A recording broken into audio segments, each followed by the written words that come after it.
invitación te agradezco bastante y la verdad el tema de violencia contra la mujer es un tema no solamente en esta coyuntura que se da en plena pandemia, sino también esto viene desde más atrás, pero el presente análisis que vamos a hacer enfatiza la gravedad en el cual este estado de emergencia y el confinamiento en los hogares, en muchas familias se ha podido evidenciar el incremento de la violencia familiar y sobre todo contra la mujer. Un tema muy importante que deberíamos enfatizar no solamente desde el punto de vista psicológico, legal, sino que este tema también debe abordarse desde las políticas de gobierno de cada país, en este caso del Perú, ¿no? Bueno, la violencia como tal es el aspecto de querer causar dolor, causar sufrimiento. Generalmente, y si lo llevamos a lo que es la violencia sexual, pues es una manera, por lo general cuando se habla de violencia de género se cree que solamente la violencia que hace el hombre hacia la mujer. Sin embargo, la violencia también se genera en muy pocos casos, pero también la mujer ha sido violenta o cuando hay diferencias importantes de edades entre la pareja, la mujer intenta también violentar a ese varón. Entonces, violencia de género es cualquier acto agresivo basado en una situación de desigualdad en el marco de la dominación del más débil, cuyas consecuencias pueden ser físicas, sexuales o psicológicas.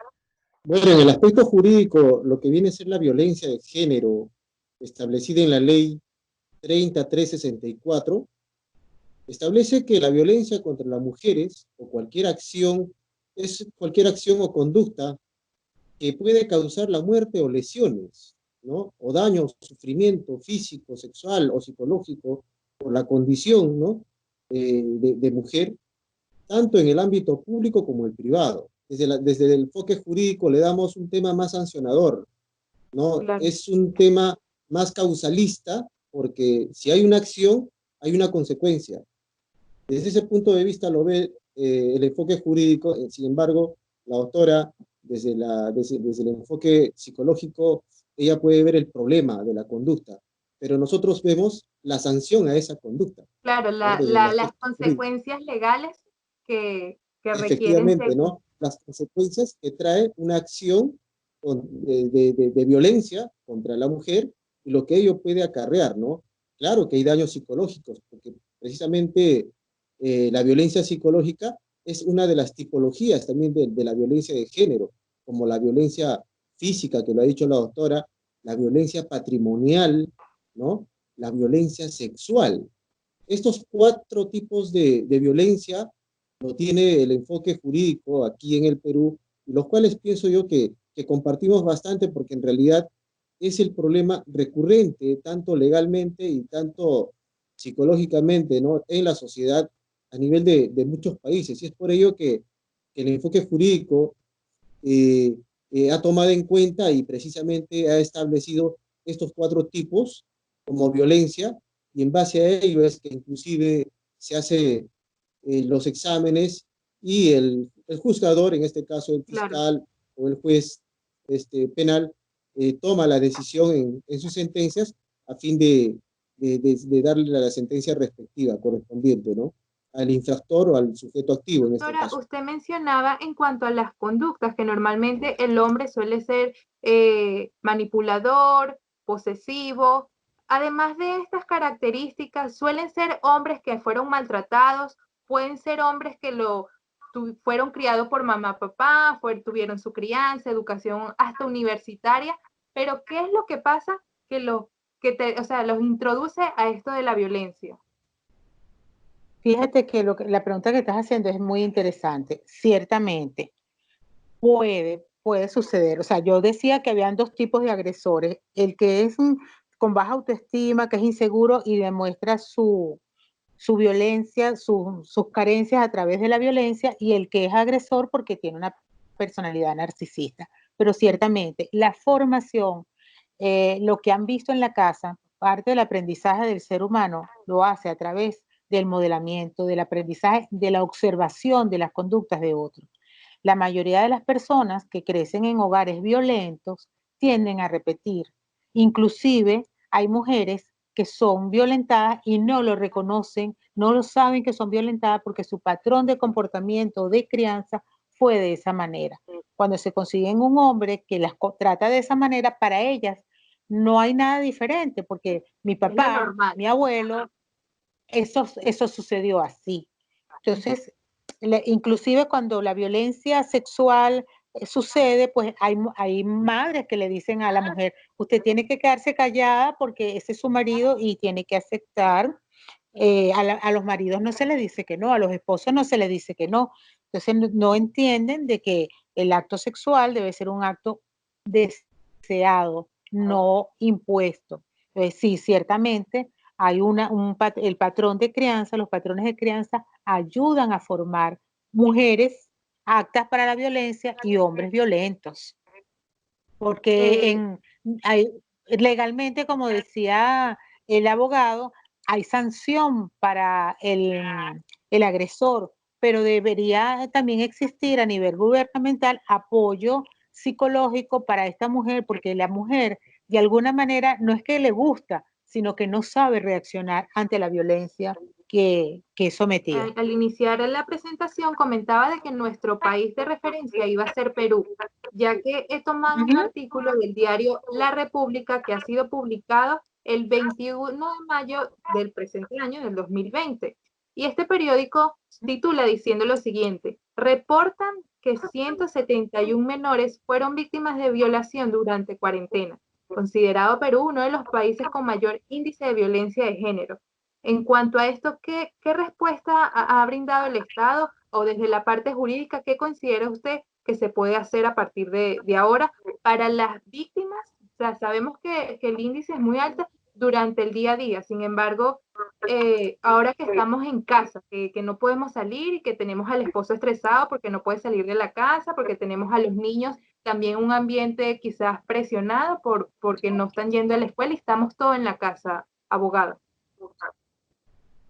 En realidad, no, mire, imagínese, usted acaba de decir un dato que efectivamente viene de un medio que tiene prestigio como es La República, y data inclusive que son como 73 casos de violación, ¿no?, contra la mujer. Pero imagínese, en esta cuarentena no solamente se han dado este tipo de casos, sino también existe 4.000 denuncias. Desde el 16 de marzo, en el cual se ha decretado el estado de emergencia en el país, son 4.000 denuncias sobre violencia contra la mujer. ¿El Estado qué está haciendo al respecto? Si bien es cierto, tiene medidas inmediatas respecto a ello, pero mayormente son preventivas. O sea, no son medidas que puedan mitigar estas acciones, por ejemplo, del infractor, del agresor, dentro del hogar. Y más aún, el estado de emergencia le da las condiciones para que el infractor con más amplitud pueda infringir y pueda violentar contra las mujeres, contra las niñas. Y para ello tenemos conocimiento, y como te decía en la introducción de la entrevista, es necesario que el gobierno juegue un rol muy importante implementando políticas públicas que fortalezcan, no solamente en la etapa de prevención, sino también en la etapa de intervención y en la etapa de seguimiento, si es que verdaderamente se está conduciendo a que esta situación se mitigue y se prevenga. Sin embargo, no existen esas acciones de seguimiento ni de implementación en realidad. Entonces, ¿a dónde llegamos con esto? Sencillamente a que el Estado haya tomado acciones a fin de atender denuncias y atender con los profesionales competentes, ¿no?, en las áreas de psicología, en las áreas legales, y poderle orientar, por ejemplo, a las mujeres para que puedan ellas de repente hacer su denuncia, ¿no? Pero a veces las denuncias no solamente, las denuncias no son, ¿cómo les digo?, no son priorizadas a veces por los miembros de la Policía Nacional del Perú. El diario ha reportado en cuanto a eso, tienen la línea del Ministerio de la Mujer, en donde, aquí le comento, las cifras han sumado desde el tiempo de cuarentena al total de 27.997 mujeres que han llamado siendo víctimas de violencia en tiempos de aislamiento social. Sin embargo, el equipo itinerante de urgencia y servicio de atención urgente solo ha respondido a 3.012 casos que fueron considerados urgentes. Claro, o sea, 40.000, prácticamente como 4.000, era un aproximado que te decía, porque precisamente ese dato lo saqué de RPP, ¿no? Y eso data inclusive en el Ministerio de la Mujer. Entonces, esos casos se han sido atendidos, esas denuncias, ¿no? O sea, sí han sido formalizadas, pero en realidad, eso solamente han sido tomadas en cuenta desde aquellas mujeres que han podido, digamos, hacer su llamada, ¿no? De atención urgente, ¿no? ¿Y qué hacemos con las mujeres, por ejemplo, que viven en las áreas rurales del país? Imagínense, imagínense la tasa, ¿no? De crecimiento y aquellas que no han sido tomadas en cuenta. Y para ello no solamente se debería implementar unas políticas públicas desde el gobierno central, sino también aquí debería haber participación de los 3 niveles de gobierno, tanto los gobiernos regionales y gobiernos locales. Deberían de haber planes inclusive multisectoriales, transversales, para que se tomen acciones al respecto, ¿no? Eso como Navidia, una propuesta legal, deberían, ¿no? Deberían Navidia, hacerlo. desde el aspecto psicológico, ahorita en aislamiento social, ¿qué es lo que causa al agresor a realizar este tipo de acciones? O Al lo que estar más motiva. tiempo, claro, que al estar más tiempo en casa, frustrados, estresados, con niveles de angustia importantes, y los niños, las esposas, todos están con niveles de angustia altos, y al tener niveles de angustia altos, los niveles de tolerancia disminuyen. Cuando la persona, sobre todo por la incertidumbre, tiene todavía mucho más angustia, esos niveles de tolerancia se vuelven más difíciles. La mujer está acostumbrada, si estamos hablando de un patrón de conducta del hombre que es proveedor y la mujer que está en la casa, esta mujer no está acostumbrada a estar con este hombre todos los días dentro de la casa para lidiar con todo. Entonces, ambos tienen menos niveles de tolerancia. Al tener todos menos niveles de tolerancia, va a haber más violencia. Hay menos tiempo para esperar, menos tiempo para compartir, y eso va a generar en ellos conductas violentas, tanto del varón como de la mujer. Y al suceder eso, pues entonces va a haber maltrato hacia los niños, va a haber maltrato entre ellos mismos, y si además la relación de pareja está fundamentada solamente en el poco respeto que se tienen, pues hay pocos niveles de comunicación, va a haber más gritos, y por supuesto hay un aspecto bien interesante. Cuando el varón tiene la cultura del patriarcado, donde se cree que él es superior porque económicamente es quien sostiene la familia, porque él es el que da de comer, y el trabajo de la casa, de mantener la casa, corresponde a la mujer, y ese trabajo lamentablemente es tan necesario, pero tan desvalorizado, y esta desvalorización de ese trabajo se extiende a la mujer, resaltando allí la violencia. Y además también tenemos lo que decía el abogado, en los sitios rurales todavía hay menos, la relación de pareja muchas veces no está fundamentada inclusive en ese amor hollywoodense, te amo, sino un amor de conveniencia, un matrimonio, un acercamiento de conveniencia. Entonces allí pues tú estás para cuidar a los muchachos y cuidar la casa, y el varón está para cuando tenga deseo sexual, pues ser satisfecho.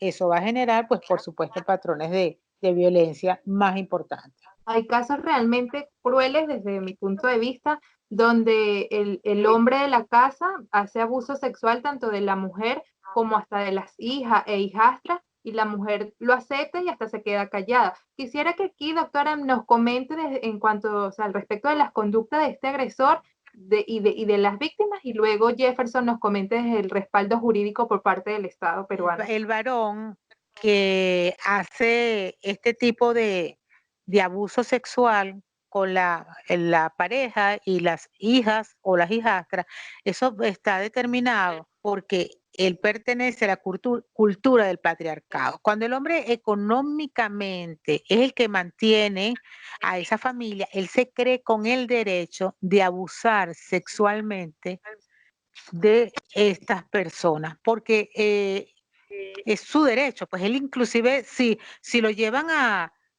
la comisaría o a los espacios jurídicos, él siente así como que no hizo nada malo. Pues esas son sus mujeres, y lo que decía el abogado, que cuando van a poner la denuncia, en los mismos espacios donde deben recibir las denuncias, le dan poca importancia, porque culturalmente no se entiende, porque si él las mantiene, porque no se van a acostar con él, pues porque no van a tener relaciones sexuales con él. De que nos comente de las personas que están en la posición de víctimas. La mujer, cuando es víctima, a veces no, o sea, ella no se considera, o sea, le es necesario para la manutención, sobre todo, o sea, no tiene para dónde irse, tiene varios niños, su familia no tiene quien la acoja. En las organizaciones, parece mentira, pero todavía en Latinoamérica no se toma en serio cuando la mujer va a poner la denuncia, porque, bueno, ella a veces, después de poner la denuncia y todo eso, se siente como muy temerosa y retira la denuncia. Entonces los cuerpos judiciales no la toman en cuenta, pero es parte de esa sumisión y esa obediencia a la que está acostumbrada, posiblemente porque viene de hogares también donde el maltrato ha sido parte de lo que le ha tocado vivir. Jefferson, el respaldo y la respuesta jurídica en cuanto al Estado e instituciones internacionales.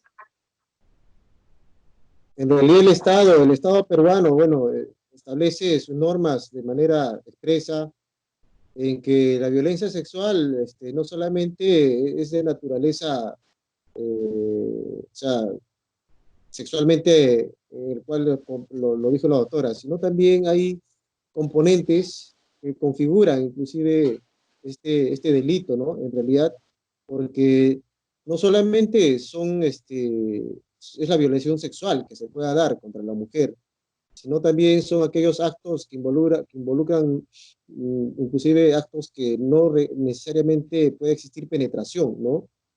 O contacto físico alguno, ¿no? En la norma establece también que se consideran la exposición, por ejemplo, a material pornográfico, por ejemplo, a los menores de edad o a las menores de edad, ¿no? O a decidir voluntariamente, inclusive, ¿no? Acerca de su vida sexual.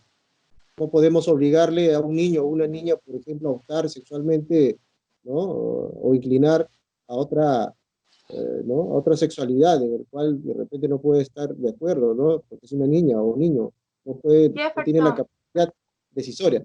O sea, en realidad todo esto configura violencia sexual en las normas del Perú. Una mujer que nos está escuchando y es víctima, teniendo a sus hijos también, son víctimas de la pareja en casa, del hombre en casa. ¿Qué debe hacer? ¿A dónde debe acudir? ¿Y de qué manera la van a respaldar aquí en Perú?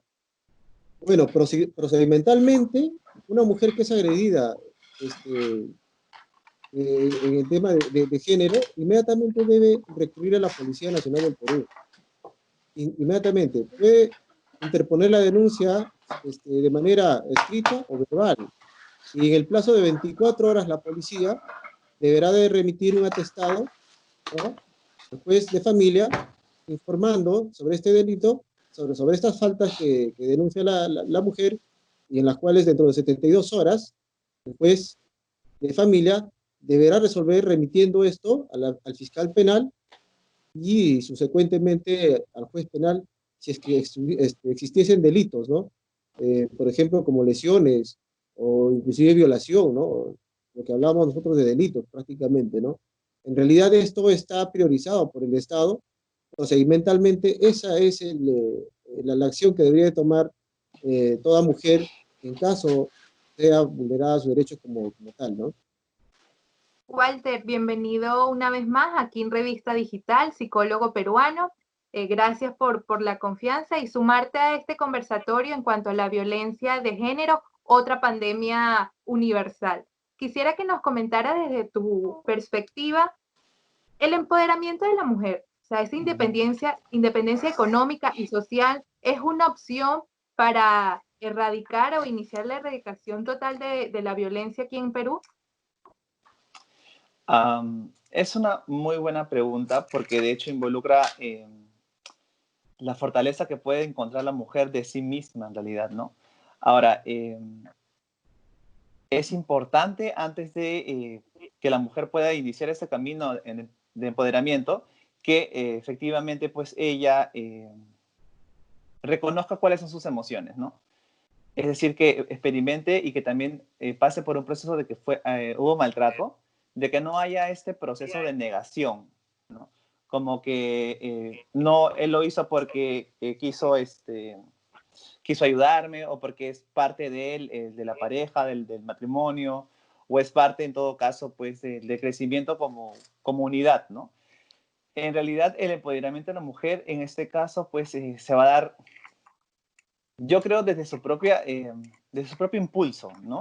Es decir, que ya basta, ¿no? Es suficiente que ella pueda reconocer cuáles son sus talentos y que además pueda enfocar en qué cosas hace bien, ¿no? Porque muchas veces no, hay estos paradigmas como no soy profesional, como no soy profesional, entonces no voy a ser exitosa. Pero no es necesario ser profesional para ser exitoso, ¿no? Ese es un paradigma, como decía. Ahora, actos sencillos, ¿no? Identificar en qué cosas sí eres buena y de pronto comenzar a ir por ese camino. Si de repente para ti lo bueno es la cocina, entonces, ¿qué cosas puedes hacer bien con la cocina? De repente hacer un emprendimiento con, no sé, pues, un restaurante o quizás aliarte con otras mujeres y formar no sé, un club donde puedan brindar comida, no sé, a asociaciones, a constructoras. Si lo tuyo es más de industrias, de repente puede ser moda, puede ser algo más colaborativo con personas, si es con niños, puede ser, no sé, cuidado de niños. De hecho, todo va a depender del impulso que tenga ella de salir adelante y que también además reconozca que tiene sueños, ¿no? Que está en esta tierra, en esa vida como para cumplirlos también, y no solamente para ser mellada por una figura pues masculina, ¿no? Que quizás también, como escuchaba a la doctora, puede ser eso generacional. Quizás ella vio en casa violencia, entonces acepte violencia, pero es justamente donde ella toma la autoridad, justamente donde ella decide salir de este círculo vicioso, ¿no? ¿Qué podemos hacer como sociedad, ustedes de la conducta humana, para incentivar esto en las mujeres en general? Mira, primero lo que estamos haciendo ahorita conversando este tema, que ojalá muchas personas, muchas mujeres y muchos hombres lo puedan oír. Luego, educar a los niños en ciudadanía, saber que las mujeres y los hombres nos necesitamos entre sí para complementarnos y que ese complemento está dado desde el afecto, la sexualidad, que juntos estamos unidos para construir una familia, esta familia sea capaz de ofrecer cobijo, abrigo, armonía, además también entender que la violencia no es un asunto privado, porque a veces se cree que como a la vecina le están pegando, yo no digo nada. Entender que no es un asunto privado y que tanto el agresor como la mujer agredida necesitan ayuda. Ella tiene que aprender a creer en ella, porque fíjate tú, por lo general se supone que quienes aguantan violencia son las mujeres que no tienen estudios universitarios. No, también hay mujeres con estudios universitarios, con recursos económicos, que también en nombre de un amor, en nombre de la palabra amor, creen que amor es un hombre que me pega y me cela es porque me ama. Entonces también esta educación que nos lleve a decir que no es normal, que lo normal es que el hombre me respete, que quiera, que los dos deseemos, nos guste a los dos tener relaciones sexuales, que no tiene por qué gritar, que no tiene por qué obligar, y saber que la esposa se aprecia y se respeta. Eso es lo que eso es lo que yo veo como empoderamiento, que hay ventajas, esas desventajas que hasta ahora se han puesto en la mujer, hay que romper paradigmas y que las mujeres somos capaces de ser también protagonistas en la familia y a nivel social, y que cuando logramos tener autonomía, somos seres humanos creativos y podemos ser amadas, respetadas y honradas. Jefferson, aquí en Perú tengo una vecina que es maltratada. ¿Qué puedo hacer yo para ayudarla desde la parte jurídica? ¿Necesito llevar su documento o puedo ir con mi documento y exponer la situación de mi vecina? Usted puede hacer la denuncia también como un tercero que es testigo, ¿no?, de la violencia que viene sufriendo su vecina. O sea, inclusive la prueba que puedas tener el tuyo, o sea, tu prueba, o sea, como testigo que eres, es una prueba que no necesita la presencia inclusive de un fiscal. Y lo mismo también la declaración de la víctima, esa sola declaración ya conlleva inclusive a que sea suficiente para que se haga la denuncia respectiva y esta sea atendida inclusive por el fiscal penal y también por el juez de paz, por el juez de penal. Mi preocupación mayormente es por el tema, por ejemplo, la parte primera, es cuando interviene el juez de familia, cuando toma las medidas, por ejemplo, de protección. Inmediatamente se vea, por ejemplo, ya un peligro inminente ¿cómo se llama?, del actor, en este caso, que es el agresor, pueda que haya amenazas de repente contra la mujer, contra su vida o contra los menores, inclusive contra sus hijos, ella puede pedir bajo unas medidas de protección al juez de familia a fin de que estas se mitiguen, ¿no? Inclusive se toman algunas medidas para que el agresor pueda alejarse inclusive del hogar a fin de que no continúe con los actos hostiles que pueda hacer contra la mujer mientras se hagan las investigaciones y el juez pueda sentenciar pueda sentenciar, ¿no?, resolver el caso y en el menor tiempo posible, inclusive en audiencia única. O sea, es posible. O sea, tú puedes interponer la denuncia como testigo y también la víctima, en realidad. Muchas veces escuchamos fiscalía, muchos trámites burocráticos, no tengo tiempo para eso, si no voy a trabajar no voy a poder alimentar a mi hijo en la noche y también se detienen por esto. ¿Qué le recomiendas tú, Walter, a las mujeres que se sienten en esta situación? Bueno, en primer lugar que insistan, ¿no? Que salgan de este círculo porque tienen el talento, tienen el poder de decisión. Es más, a mí me preocupa más cuando estas mujeres tienen carga familiar, porque es lo que están enseñando, lo que transmiten a sus hijos, ¿no? Entonces, si una mujer es violentada dentro de casa, en presencia de los hijos, aunque no crean, los niños están aprendiendo por observación, ¿no? Entonces, puede ser que estemos criando si vamos a hablar, ¿no?, si tenemos un hijo y una hija, puede ser que estemos creando un hijo potencial agresor a futuro, o en todo caso, una niña sumisa frente a sus padres, ¿no? Entonces, yo creo que ahí tiene dos acciones la mujer, es decir, por ella misma y por sus hijos también, ¿no? Pero en primer lugar ella, ¿no?, como madre, como mujer, como parte de una sociedad, ¿no?, donde ella misma toma conocimiento de cuánto vale y además cuán importante es la educación de sus hijos sobre lo que ella pueda mostrar como valores mucho más allá de la buena educación formal que pueda recibir en un colegio, ¿no? Doctora, en cuanto a las recomendaciones de los menores de edad que han sido violados sexualmente en casa, bien sea por mamá y hasta por papá, porque a la mamá al momento de permitirlo también está siendo parte de esto. ¿Qué se le recomienda? Oye, ese es un tema, porque un niño que ha sido violentado sexualmente por sus padres necesita salir, o sea, necesita allí pues la intervención del Estado porque necesita una protección.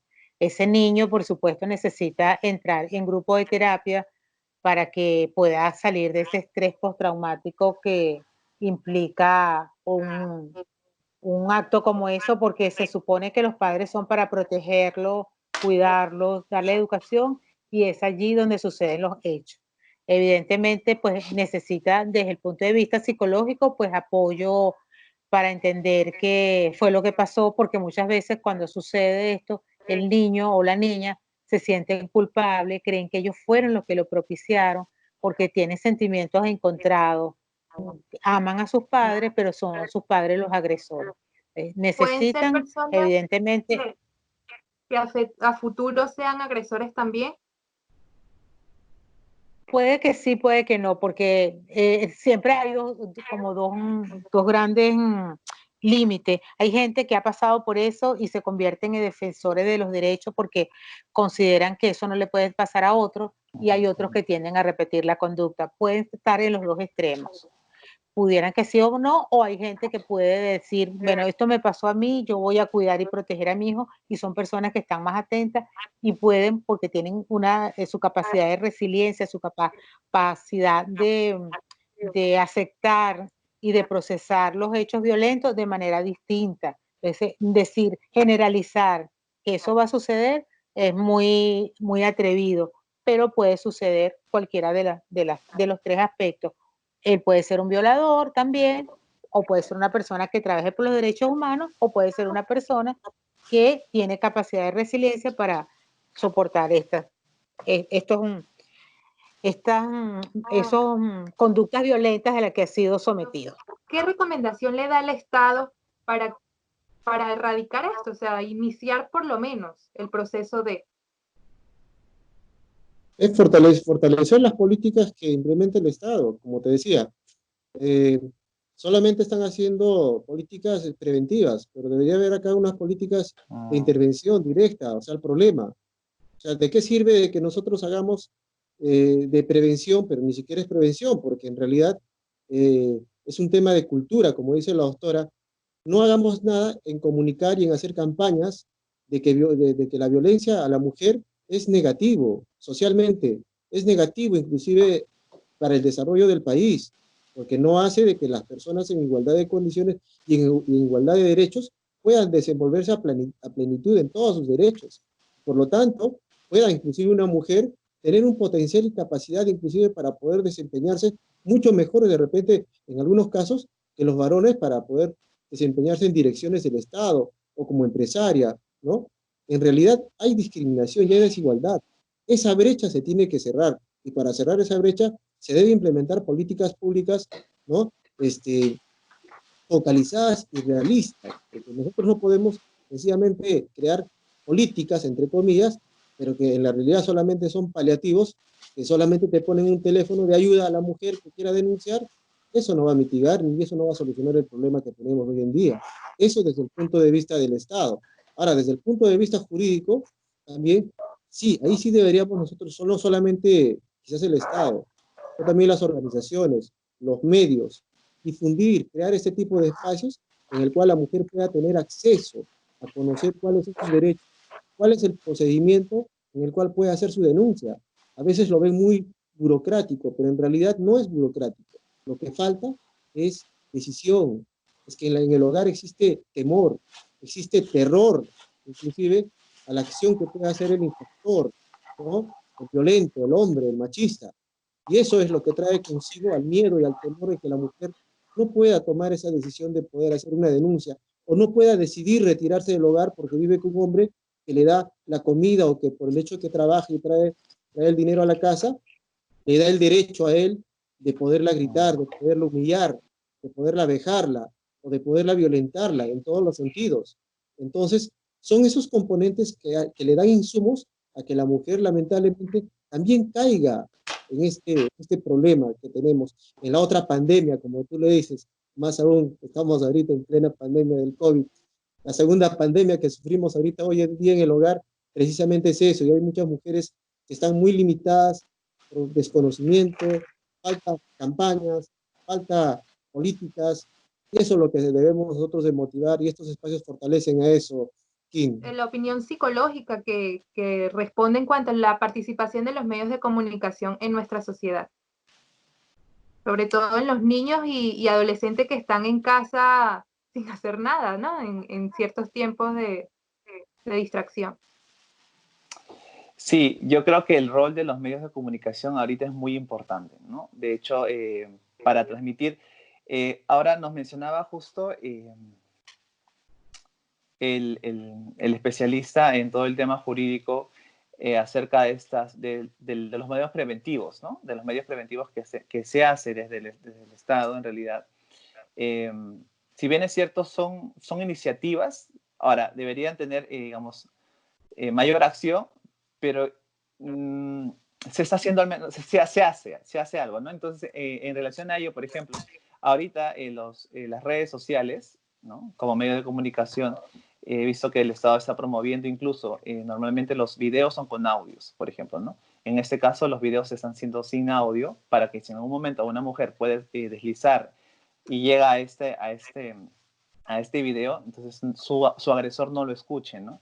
Y eso pueda servirla de motivación, ¿no? De incentivar en la mujer, pues, denunciar el hecho, ¿no? Hablar de violencia de género no debería ser un tabú. Esto es una realidad. Esta es una realidad y esto nos acompaña y mucha gente la vive en casa. Entonces, eso no tendría. Lo que pasa, pienso yo, es que las personas que muchas veces dirigen tal vez estos espacios de medios, ¿no? Quizás no tienen el expertise para tratar esos temas, entonces quizás no los tocan, ¿no? Pero yo sí estaría a favor a que puedan comunicarlos a través de estos medios, más que hacer unas breves campañas, ¿no? Sino tal vez brindar espacios donde pueda permitir, pues, de repente hacer denuncias públicas, donde puede haber una conexión contra instituciones, no, que pueda haber una conexión con instituciones del Estado y que puedan actuar, ¿no? Hay mucho por trabajar desde este punto. ¿Considera usted desde su perspectiva importante la educación sexual por parte de los medios de comunicación?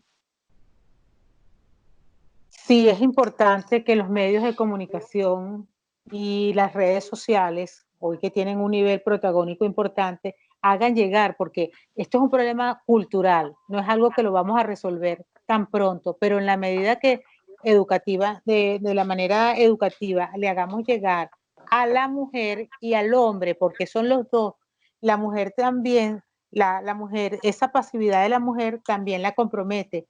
Ella no es culpable, pero tampoco es inocente de esto que está pasando. Entonces, es a través de todos de los medios de comunicación, hacerle llegar a la mujer que ella es un ser valioso, que debe cuidar su salud física y mental, que desde los colegios se debe enseñar el derecho de las niñas, el derecho de los niños, para que ellos puedan aprender a convivir desde la paz, desde una cultura de paz, donde se respeten y donde sepan que tanto el hombre como la mujer se complementan, que ni el hombre está para servirme y darme de comer, ni yo estoy para lavarle, plancharle y servirle sexualmente. Solo somos complementos y si queremos tener hijos, para formar una familia y generar personas sanas. Bueno, quiero agradecerles una vez más por la participación de cada uno de ustedes. Es un tema demasiado largo, aquí pudiésemos pasar toda la madrugada